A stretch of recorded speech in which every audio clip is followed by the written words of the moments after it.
Мы входим в отдел дошираков. Поведусь на желтый ценник. Вот эта вот фирма с синими крышечками мне очень нравится, у них очень вкусные пасты. Друзья, всем привет! Сегодня мы приехали в Big C. С теми, кто подписан на наш канал со времен того, когда мы были во Вьетнаме, знают, что Big C — это достаточно крупная сеть гипермаркетов, расположенных именно в азиатском регионе. И чем она мне нравится? Тем, что у нее очень большой ассортимент собственной торговой марки с недорогими, но действительно качественными, вкусными продуктами и вещами хорошими. Поэтому мы отправляемся внутрь, уже начинаем покупать себе что-то в Москву, покажем вам цены, как всегда, и порадуем вас красивыми картинками и ассортиментной выкладкой, потому что кто-кто, а азиаты знают, как выкладывать товар, чтобы он притягивал ваш взгляд и внимание. Пойдемте.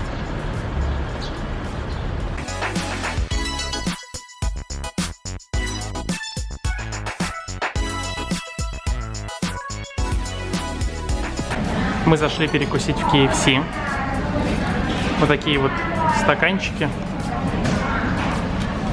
с наггетсами, с картошечкой. 100 рублей стоит.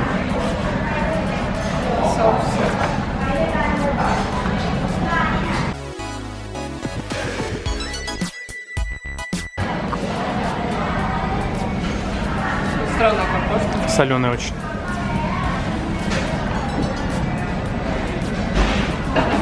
Это на резиновую. В сравнении с нашей. На первом этаже торгового центра располагаются обычные магазины с вещами, KFC, там какие-то ресторанные дворики. На втором этаже начинается сам торговый зал Big C, куда мы сейчас отправляемся. И первое, что бросается в нос и на взгляд, это сразу выпечка. Здесь своя выпечка, хлеб, булочки всякие сладенькие. Смотрите, какая красота. Вот такие вот всякие мини-пончики, сладкие булочки, круассанчики с сыром. Все хочется съесть, все хочется попробовать. Цены достаточно заманчивые. По 20 рублей за пончик или за булочку.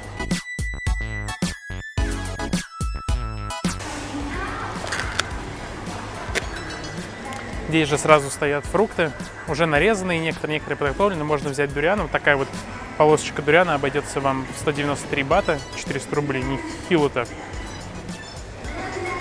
Но зато, наверное, более стерильно, чем на рынке порезано. Очень удобные ассортишки для тех, кто хочет попробовать все и сразу. Здесь уже яблочки, папайя, ананасики, дыньки. Очень прикольненько. Уникальный продукт, который вы не найдете, скорее всего, в другой стране, ну, кроме таких же азиатских, это тамарин. Из него здесь делают напитки, настойки, какие-то сладости. Очень полезный фрукт, очень большое количество витаминов. Представляет собой такие, как фасолинки, внутри бобы, кисло-сладкого вкуса.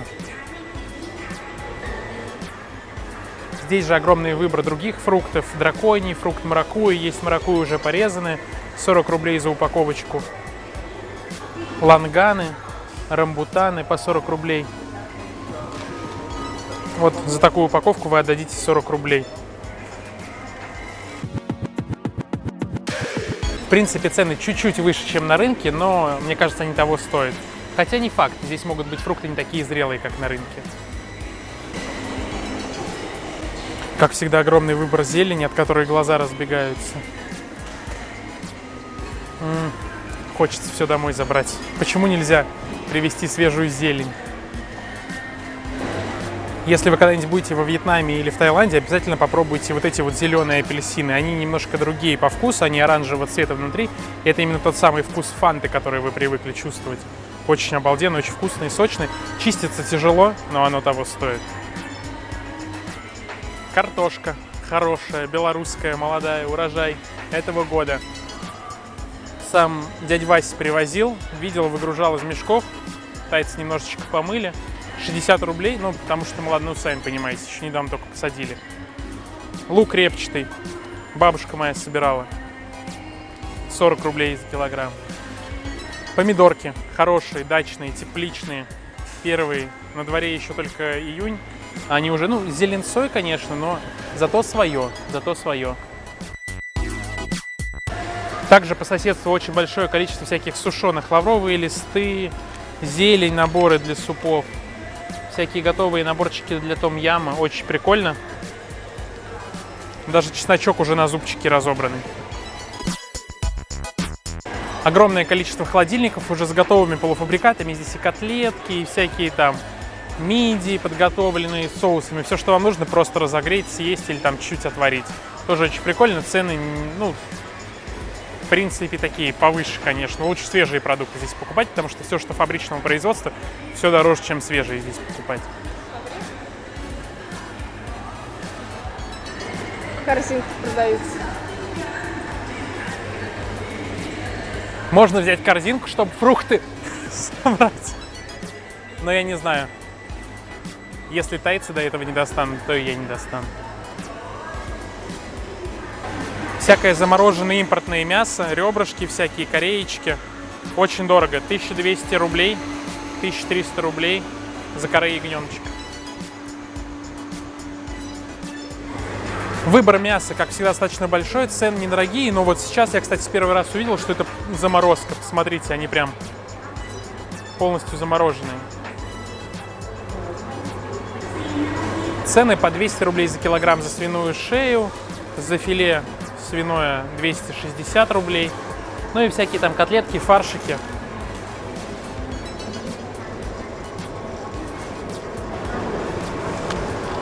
Такой вот бекончик 400 грамм за 150 рублей вам обойдется. Всякие стейки из свинины по 120 рублей, тоже 300 грамм. Здесь даже почки спокойно продаются. Для любителей натуральных оболочек, кишочки, 60 рублей за упаковочку. Сами колбаски можете делать. Импортное мясо сразу стоит дорого, в районе 1000 рублей за килограмм. Это в основном говядина. Как-то в рецепте шашлыков из куриных крылышек кто-то меня спрашивал, зачем жарить третьи фаланги. Я сказал, что я люблю ими похрустеть, и здесь меня понимают. Отдельно третью фалангу продают за какие-то копейки. Вот такая вот упаковочка, 20 рублей. Во фритюрчике пожарили, со специями похрустели под пиво. Белиссимо. Дальше начинаются ряды со свежими морепродуктами. Вот такие вот креветочки. Достаточно большого размера, но дорого. 600 рублей за килограмм они стоят. В принципе, у нас, если постараться, тоже можно найти замороженные, правда, но свежие все равно. Замороженные, но свежие. Тихо. Охлажденные. Всякие скумбрии, окуни, все по смешным ценам. Вот рыбу здесь точно можно покупать спокойно. Есть еще готовые уже.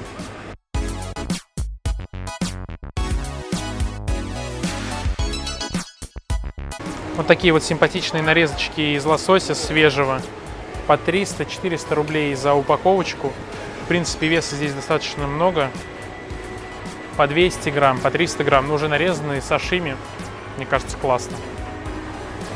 Уже почищенные креветочки.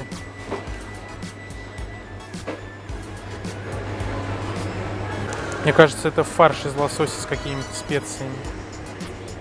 В крупных гипермаркетах выбор молочной продукции достаточно большой. В основном это, конечно, что-то типа как наши мажетели, молоко с соком там какие-то. Но в целом можно найти и йогурты, и молоко, очень много продуктов безлактозных, потому что у местного населения не очень хорошо с перевариванием молока. Всякие пудинги, йогурты для детей, если приезжаете, все очень классно.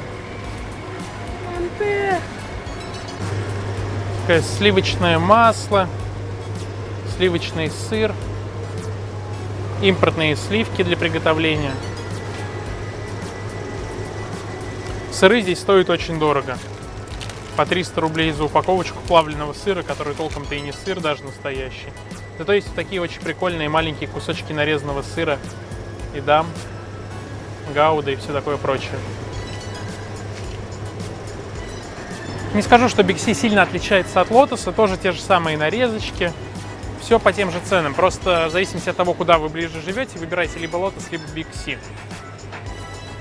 Вот, например, вареный бекончик. 190 рублей за упаковочку. Давайте, чтобы для сравнения понимать, сколько здесь литров у нас. За 2 литра молока 180 рублей. 90 рублей за литр. Ну, нормально, такая чуть-чуть подороже, чем у нас.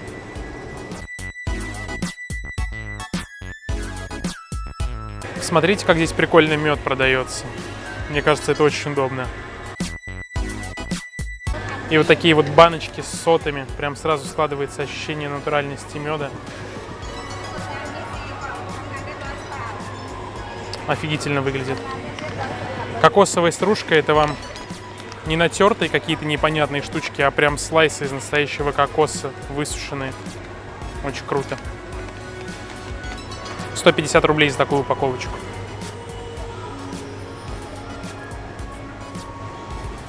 Очень странное сочетание.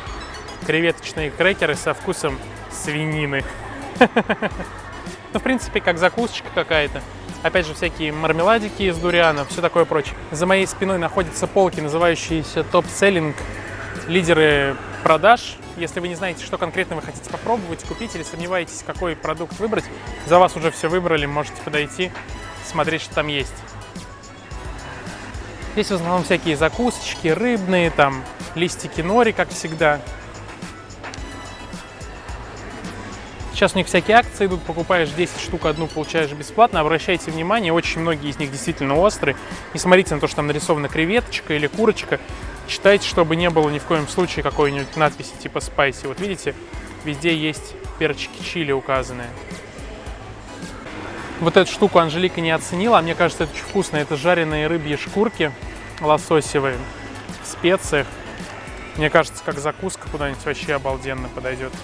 Всякие сушеные анчоусы с травами и прочие рыбные закусочки. Цены по 120-200 рублей за упаковочку. Для самых маленьких и милых наборы со всякими сладостями, вафельные трубочки, печенье, вафельки, безешки и все такое прочее. 100 рублей за баночку.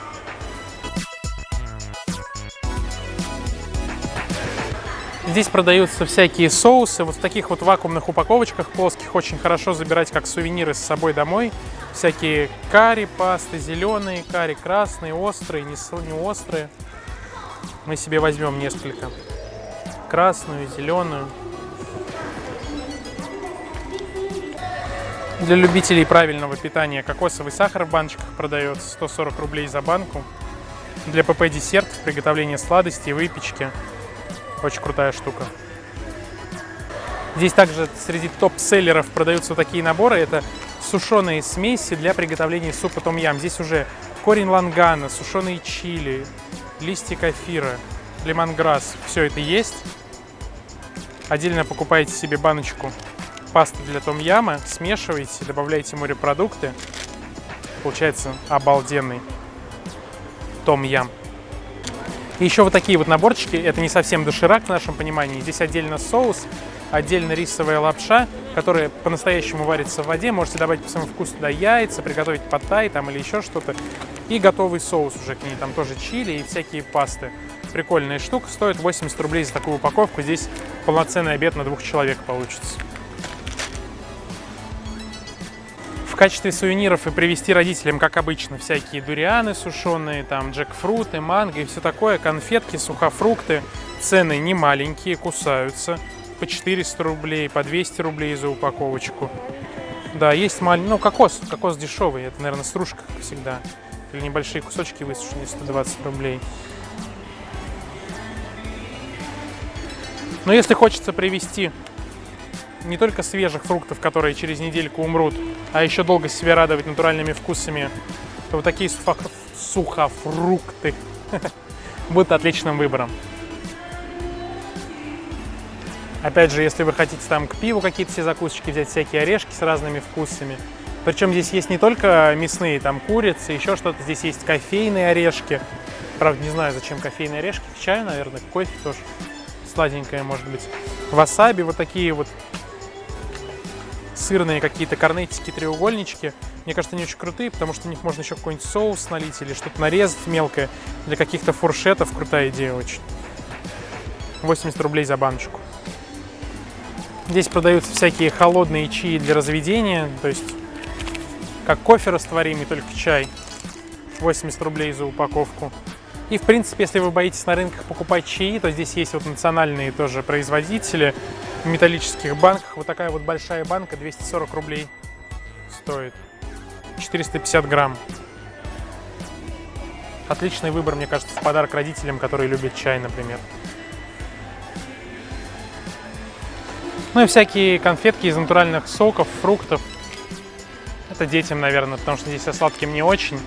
Есть только выпечка вот в таких крупных торговых центрах, а десертов, там, мороженого. Ну, если в 7-Eleven мороженое есть, то десертов как бы практически нет. Большой выбор всяких консервов. Если вы, например, снимаете кондо или апартаменты, у вас есть своя кухня, вы хотите что-то готовить, там, лень готовить что-то такое, по-быстрому разогреть. Вот консервы всякие продаются, тоже не очень дорого. Готовые супы. Вот эти вот супы вообще круто выглядят, под старину такие упаковочки. И посмотрите, какая стильная упаковка, я не перестаю радоваться. Личи консервированные, так стильно выглядят. Я прям кайфую. Ультрамариновые танцы. Ты видела открывашка там снизу?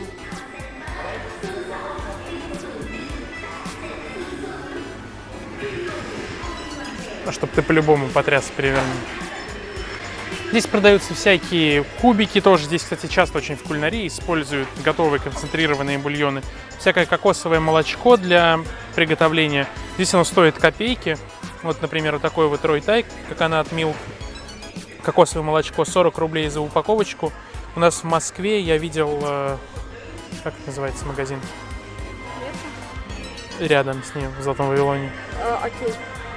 В Окее такая упаковка стоит 150 рублей. Так что, в принципе, можно привезти. И здесь всякие пасты, которые используются для приготовления супов.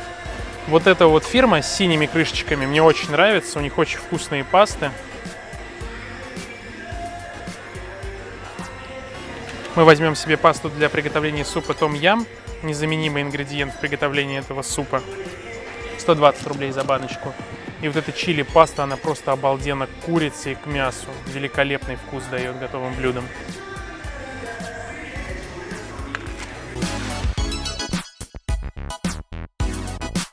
При покупке любимого глютамата вы получаете металлическую ложку для азиатских супов в подарок.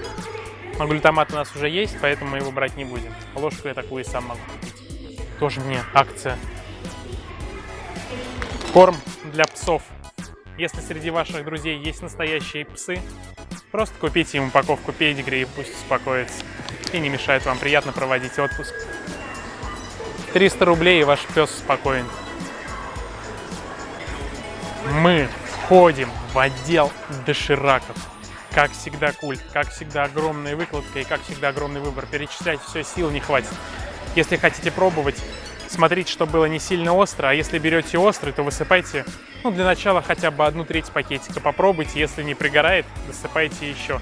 Но точно все специи сразу высыпать для европейского человека — это не лучший выбор, потому что, я вас уверяю, вы пожалеете. Я пожалел.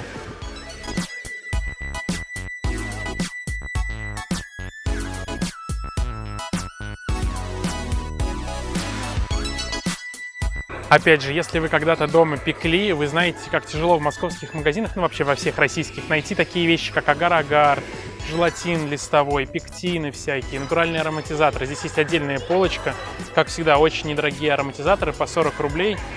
Сливочное масло, пандан, шоколад, ваниль, жасмин, все, что хотите. Вот такие вот упаковочки агар-агара для приготовления, например, птичьего молока нашего классического, всяких азиатских желешек. Разрыхлители, всевозможные желатины и все такое прочее. Также здесь есть такой гранулированный тапиоковый крахмал для приготовления местных национальных пудингов. Очень крутая штука. Ну или прям готовую смесь уже с ароматизатором совсем берете. Такие вот кашица-пудинги у вас получатся. Помимо всего прочего, здесь очень большой отдел со всякими вещами для дома. Там посуда, спальные принадлежности, ножи. И вот ножи я хочу купить. Обычная нержавеющая сталь, не дамасковая, конечно, но они здесь очень круто выглядят и недорого. Я поведусь на желтый ценник. Я очень давно хотел себе вот такого плана нож. Стоит он всего здесь 260 рублей, даже если он окажется говно и будет плохо держать заточку. По крайней мере, я попробовал. Распаковывать я его не буду, чтобы спокойно вывести его через границу. Но я надеюсь, что тайская сталь и их умение делать ножи меня не подведут. Вот такой вот ножичек возьму. В принципе, короткий, но для нарезки зелени, мне кажется, то, что нужно. Попробуем.